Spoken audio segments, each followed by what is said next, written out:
Assalamualaikum warahmatullahi wabarakatuh. Saya Nur Fariha binti Muhammad Ruslan, nombor matrik 276148. Saya dari kumpulan E Kota Baru. Kumpulan kami akan membentangkan tugasan kumpulan yang kedua yang bertajuk Protokol dan Etiket dalam Keterampilan Diri. Kumpulan kami terdiri daripada Muhammad Hassani bin Ismail, nombor matrik 276072, Nur Hisham bin Jumadi, nombor matrik 276138, saya sendiri, kemudian Jeffrey bin Mahmud, nombor matrik 276316, dan akhir sekali Siti Nur Hidayah binti Muhammad Ridwan, nombor matrik 276359.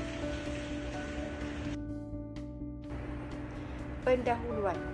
Protokol dan etiket merupakan sesuatu yang sangat penting dalam melaksanakan atau menghadiri sesebuah majlis rasmi.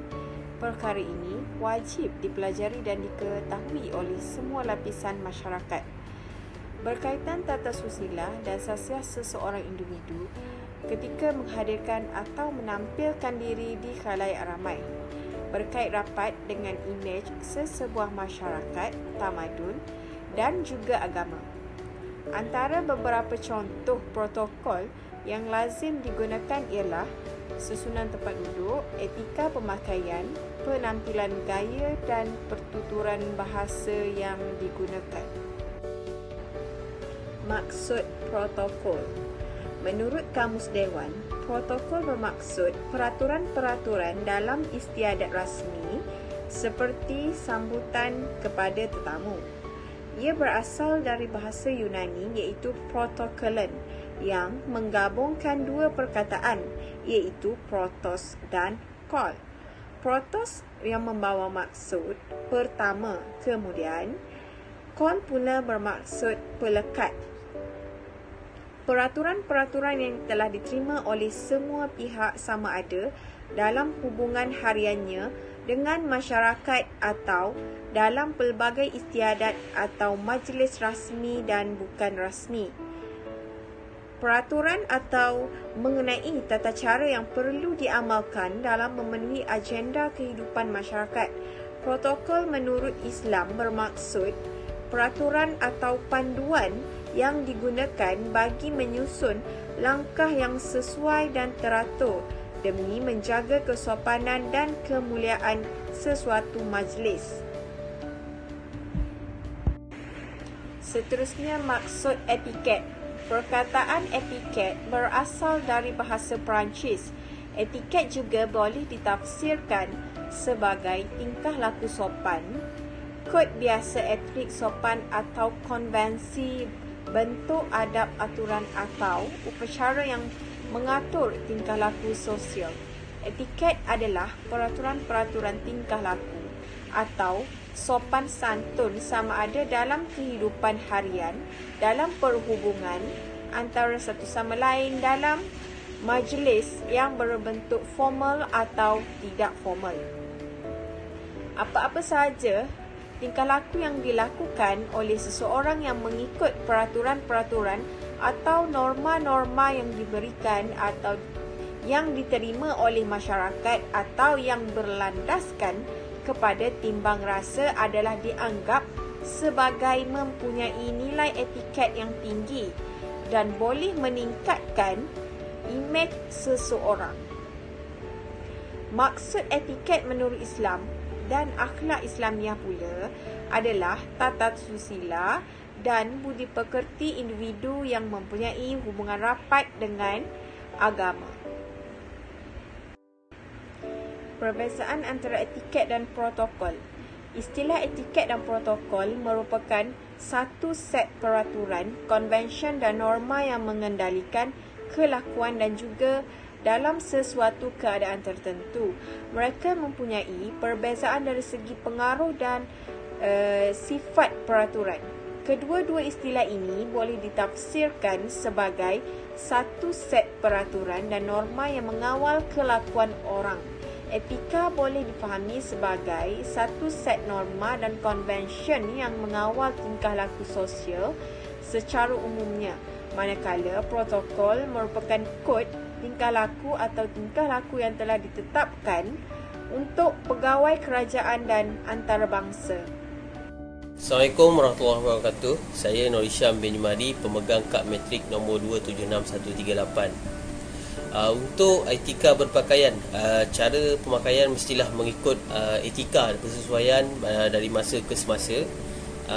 Kepribadian seseorang individu dilihat melalui cara berjalan semasa mengikut etika atau betul ataupun tidak. Menurut Islam atau kelaziman masyarakat kini, senyuman dikatakan sebagai satu sedekah yang terukir pada bibir atau wajah seseorang, maka tanggapan terhadap kepribadian individu itu tersebut dapat dilihatlah dengan jelas. Penggayaan tudung kepada wanita Islam dapat memberi keyakinan dan dalam bergaul dan bersosial. Penampilan diri dikatakan begitu penting kerana dapat membantu seseorang individu untuk berinteraksi dengan lebih baik. Untuk peraturan pegawai awam, kelakuan tata tertib bagi cara berpakaian oleh Perlembagaan Persekutuan Para 6-1, seseorang pegawai semasa bertugas hendaklah sentiasa berpakaian sepatutnya mengikut apa-apa upacara yang ditentukan oleh kerajaan dan arahan yang dikeluarkan dari semasa ke semasa oleh ketua jabatan ataupun ketua pentadbir. Para 6-2, seseorang pegawai yang dikehendaki menghadiri sesuatu upacara rasmi hendaklah berpakaian yang ditentukan oleh bagi upacara tersebut. Pekeliling cara berpakaian bagi penjawat awam. 1. Surat Pekeliling Am bilangan 8 Palang 1983, pemakaian tanda nama. Surat Pekeliling Perkhidmatan bilangan 2 Palang 1985, pakaian masa bekerja dan semasa menghadiri upacara rasmi bagi pegawai-pegawai awam. Surat Edaran 15 Mac 2005, galakkan memakai baju kebangsaan pada hari Jumaat kepada semua yang beragama Islam. Surat Pekeliling Perkhidmatan bilangan 1 2006, fashion, pakaian alternatif sebagai pakaian semasa bekerja dan menghadiri upacara rasmi. Jenis-jenis pakaian kebangsaan rasmi. Pakaian kebangsaan rasmi berwarna hitam, terdiri daripada sokok hitam, baju Melayu berwarna hitam berkolat cekak musang, stoking hitam, kasut kulit hitam yang berkilat. Untuk pakaian kebangsaan, sokok hitam, baju Melayu berkolat cekak musang, seluar Melayu, sampin, songket dan stokin hitam. Ini merupakan contoh pakaian rasmi kebangsaan. Assalamualaikum warahmatullahi wabarakatuh. Saya Jeffrey bin Mahmud, nombor matrik 276316, akan menerangkan kesesuaian pakaian di dalam pelbagai majlis di Malaysia bagi perempuan dan lelaki seperti berikut.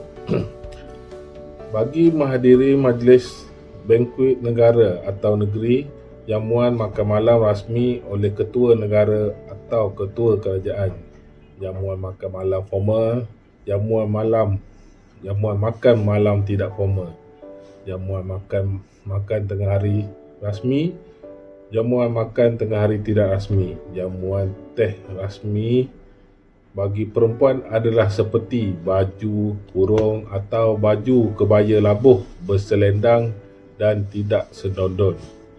Penggunaan darjah kebesaran dan istiadat pertabalan bagi perempuan adalah seperti pakaian istiadat, baju kurung atau baju kebaya labuh berselendang dan tidak sedondong. Hari ulang tahun kemerdekaan bagi perempuan adalah baju kurung atau baju kebaya.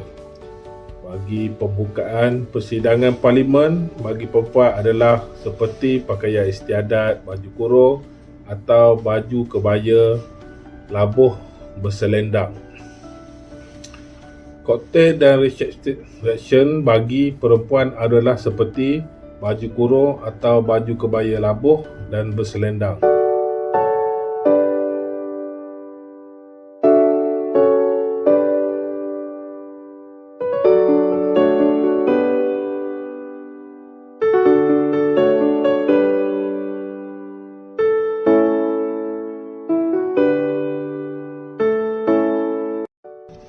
Assalamualaikum, saya Siti Nur Hidayah binti Muhammad Ridwan bernombor metrik 276359 akan menerangkan berkaitan dengan kesesuaian pakaian lelaki.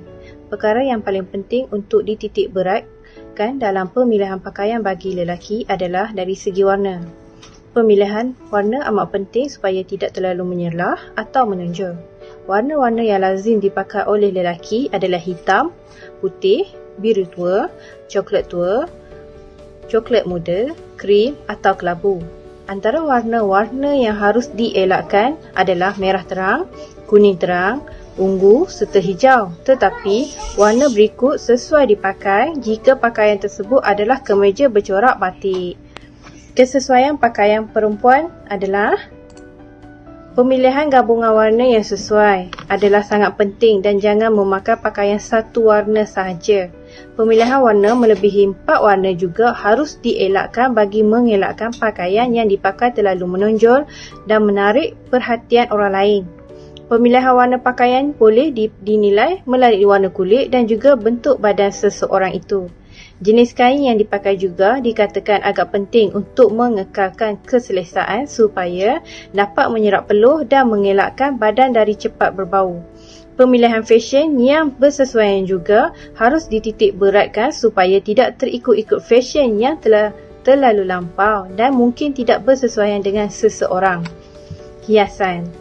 Pertama, tali pinggang. Haruslah yang diperbuat daripada jenis kulit PVC, kain atau besi yang bersesuaian. Kedua, skarf dan selendang. Pakaian kurang formal atau formal seperti dimaju dengan cara disangkutkan di bahu. Jika menziarahi majlis keagamaan atau menziarahi kematian, selendang haruslah dipakai dengan cara menutup seluruh kepala. Ketiga, beg tangan. Harus bersesuaian dengan keadaan semasa. Keadaan yang harus diambil kira seperti kegunaan ke majlis rasmi, kegunaan harian di pejabat dan kegunaan pelbagai. Keempat, minyak wangi. Minyak wangi tulen atau pekat hendaklah dipakai sedikit sahaja kerana baunya agak kuat dan tahan lama. Minyak wangi yang kurang pekat dan lebih murah haruslah dipakai beberapa kali sehari kerana baunya akan cepat hilang kerana kepekatannya agak kurang. Kepentingan tata hias dan gaya. Gaya berdiri, gaya duduk, gaya bangun dari kerusi, gaya berjalan, gaya menaiki tangga. Assalamualaikum warahmatullahi wabarakatuh dan selamat sejahtera. Saya Muhammad Hasani bin Ismail, pemegang nombor metrik 276072. Saya akan present tentang maksud tata hias. Tata hias bermaksud satu aspek pengurusan diri yang menitik beratkan tentang kekemasan, kesempurnaan dan kesesuaian berpakaian dalam penampilan diri semasa urusan rasmi dan dalam atau sesuatu majlis. Kebersihan dan kerapian diri, iaitu yang mana badan tidak berbau, gigi bersih dan mulut tidak berbau, kuku bersih, rambut, misai, janggut serta jambang dirapikan serta memastikan pakaian digosok. Kesimpulannya, oleh itu dapatlah kita lihat bahawa penampilan diri amat penting pada setiap individu demi menjaga dan memuliakan seseorang individu dalam menghadiri sesuatu majlis rasmi atau tidak rasmi, sama ada secara formal atau tidak formal. Tata susila ini menjadi ukuran yang cukup berkesan dalam menilai kepribadian seseorang. Jika tata susila ini diamalkan dalam bentuk kelompok atau individu, maka ia akan menggambarkan betapa murninya nilai seseorang individu itu. Secara umumnya, kepentingan etika dan protokol dalam keterampilan diri ini dapat dilihat melalui etika pemakaian, cara berjalan, cara duduk dan sebagainya. Penjagaan keterampilan diri seseorang akan melambangkan kekemasan dalam diri seseorang individu.